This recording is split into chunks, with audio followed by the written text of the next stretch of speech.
Hi guys! Welcome back sa YouTube channel ko.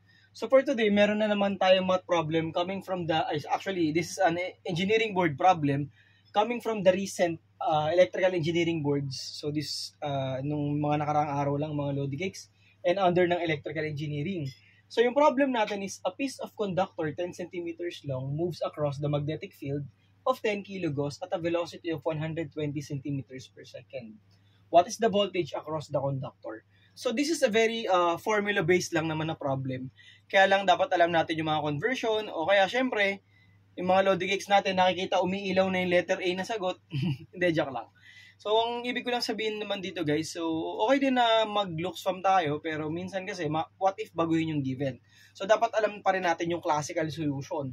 So let us recall that the voltage across the conductor, or that is the induced EMF, electromagnetic force, is equivalent to the product of the magnetic field strength multiplied by the length of the conductor multiplied by the velocity.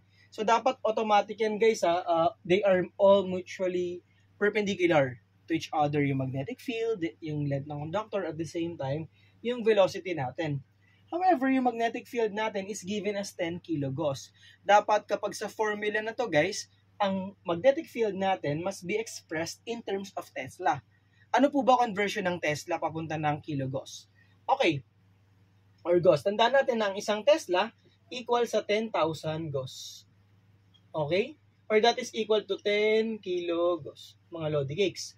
So, ibig sabihin pala niyan, Sir IJ, itong 10 kilogauss, ano lang yan, decoy lang na equal pala siya sa 1 Tesla, which is correct. So, that is 1 multiplied by the length. So, dapat we have to express everything in terms of SI, or yung syempre, mga metrics natin, metric unit. So, that is 120 cm. Sorry, ano bang hinahanap natin? Yung length pa pala. So, yung 10 centimeters, convert lang natin sa meters. So, divided by 100. So, that is equivalent to 0.1 meters. Kasi diba ang 1 meter is equal to 100 centimeters. Multiplied by the velocity, 120 cm yan. So, dapat naka-meter per second. Divide mo lang by 100. So, that is 1.2 meter per second. So, kapag minultiply mo kasi yung Tesla, yung meter, tsaka meter per second, pwede nyo i-derive, you will come up with volt. Okay?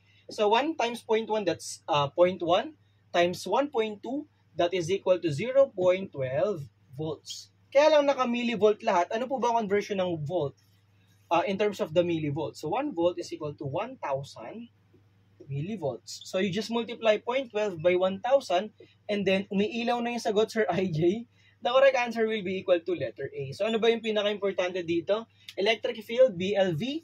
Multiply lang natin, guys, or i-convert lang natin basta dapat lagi siyang naka-express in terms of Tesla, meters per second. So yun guys, sana kahit papano, na-recall kayo dun sa formula na ginagamit when it comes to this type of problems.